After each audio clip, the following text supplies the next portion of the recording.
Hey nerds! Just got through watching episode 4 of Luke Cage, entitled Step in the Arena. And it's about gladiator fighting in prison. Awesome. Also, backstory for Luke Cage. His powers. Also, backstory for Luke Cage's relationship. Ed's relationship, past relationship.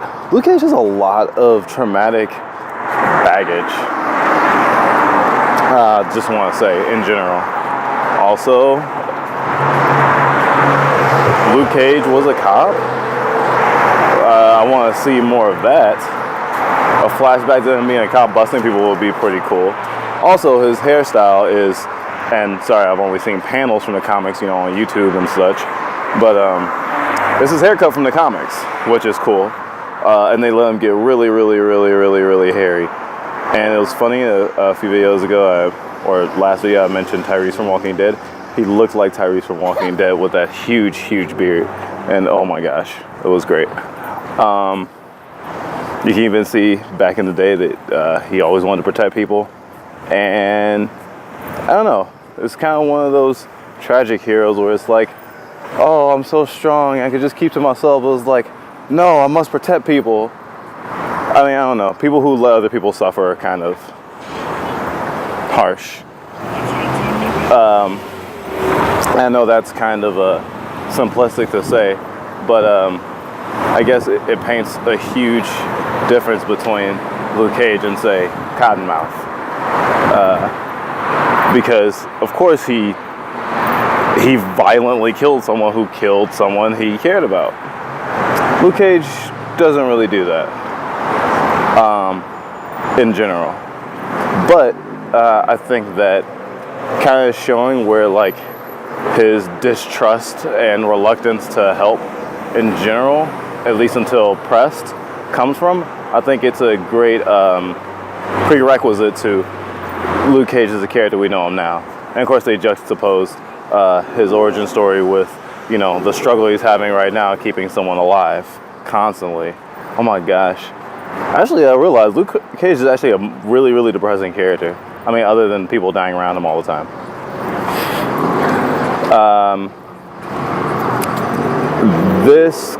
These like 3 episodes could have been chopped up and made like a movie, basically. Well, I guess it still had to get back at his main villain for it to be a complete movie, but just imagine if Suicide Squad got to be like Luke Cage, where it has all this time to build up all its characters and origin stories and take its time. That's what I really appreciate about Netflix. TV shows. They'll give you time to really let the characters breathe and really understand their struggle and see characters and perspectives that you would have had to glaze over.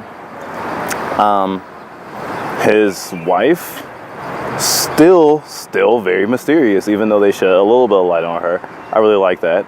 And sorry if I was thick, but I didn't realize it was his wife until like halfway through the episode. I was like, oh shit, oh yeah, he kept saying Reva. So that was interesting. And I think they made an honest choice to make her look different than she did in Jessica Jones, because I do think it's the same actor, but there is that difference in how they present themselves. Obviously, the kind of like bookwormy glasses person, and the like hair free flowing, a little bit curly, like natural haired free black woman or something. Also, in reference to that word free, oh wow, look, he almost got named something like someone would have in like a slavery book. It was like, oh, sorry if you didn't know that. The easy name that people took when they escaped from slavery was Freeman, because I'm a free man, and I don't know my last name because I was born into a name that I didn't claim or want. So I think that was a cool acknowledgement of slavery in general. It was kind of cool. I'm glad that he's not Luke Freeman. Luke Cage is definitely a better name. Also, cool, Luke Cage's alias / superhero name is not his real name. I do like that thought.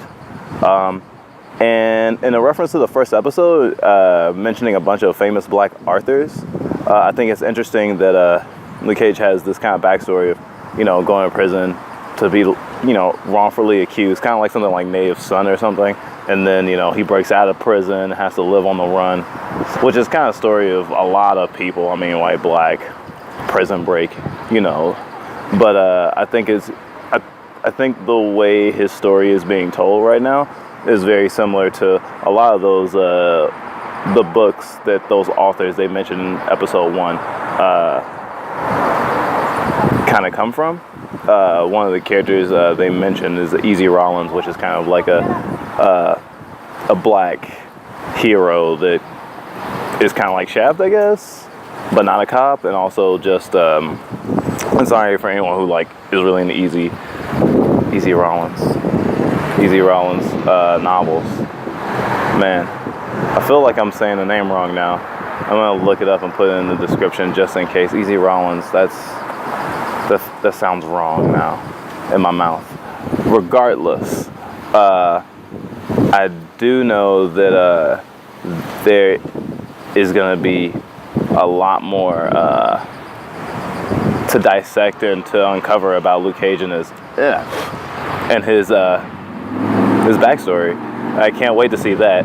But sometimes I do feel like when they throw these episodes in, they're kind of like a filler for the main story because they're trying to make it more, I don't say theatrical, but because I've lost the word, I'll just say they're trying to keep attention off of other characters in the story right now so that they can do big reveals and big moments in the next episode instead of jumping around too much.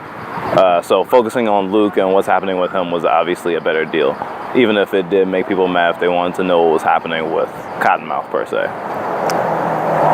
Other than that, really exciting.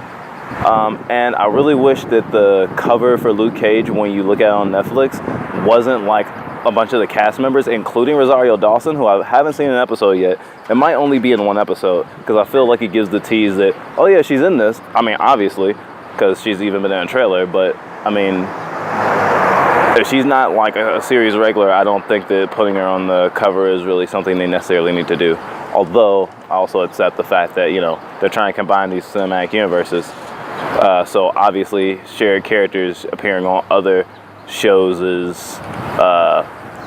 shoe fly, don't bother me. Other characters show Netflix covers obviously makes a lot of sense. But Luke Cage is the first one to do it so far. I haven't seen any shared characters on the covers of anything else.